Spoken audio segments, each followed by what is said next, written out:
Buenas, mi nombre es Maribel Rodríguez Hernández, estudiante de educación básica y cursando esta materia, corriente pedagógica contemporánea.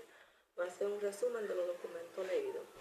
Primero vimos lo que fue el aprendizaje significativo, que es cuando un alumno relaciona lo que aprende con lo que ya sabe y logra darle un sentido propio.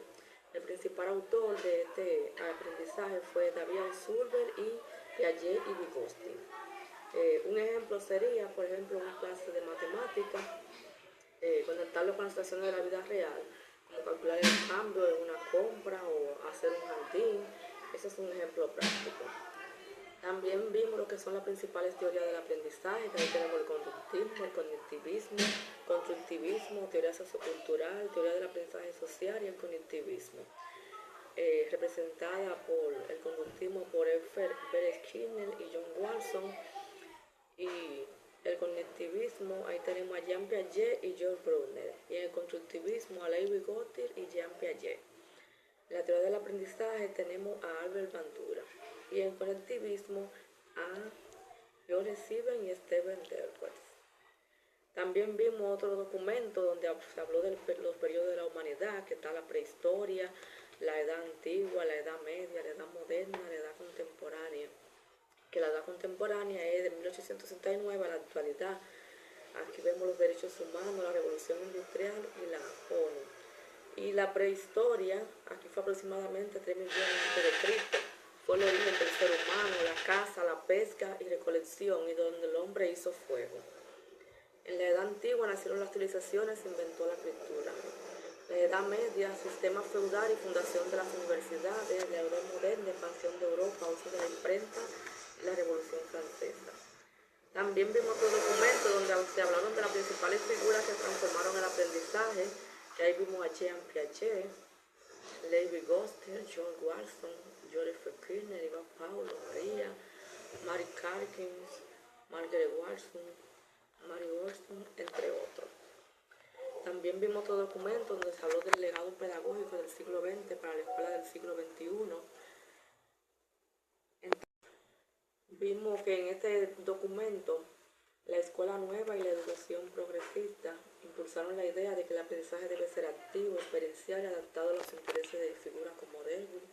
Enfatizaron el aprendizaje a través de la acción y la reflexión del problema. El constructivismo, teorías como la de Piaget y Vygotsky, cambiaron la vida del estudiante de un receptor pasivo a un constructor activo de su propio conocimiento, interactuando con su entorno y sus pares. En fin, estos legados sentaron la base para los enfoques actuales que priorizan el desarrollo de habilidades del siglo XXI, el pensamiento crítico, la creatividad y la colaboración y el uso de la tecnología.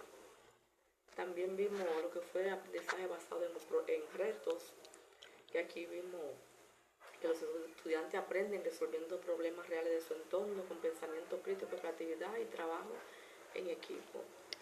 Fue impulsada por Apple Education, la Universidad de Texas, inspirada en el aprendizaje basado en el problema de John Dewey y David Althusser y Jean Piaget, quienes coincidían en algo: se aprende más cuando se vive la experiencia.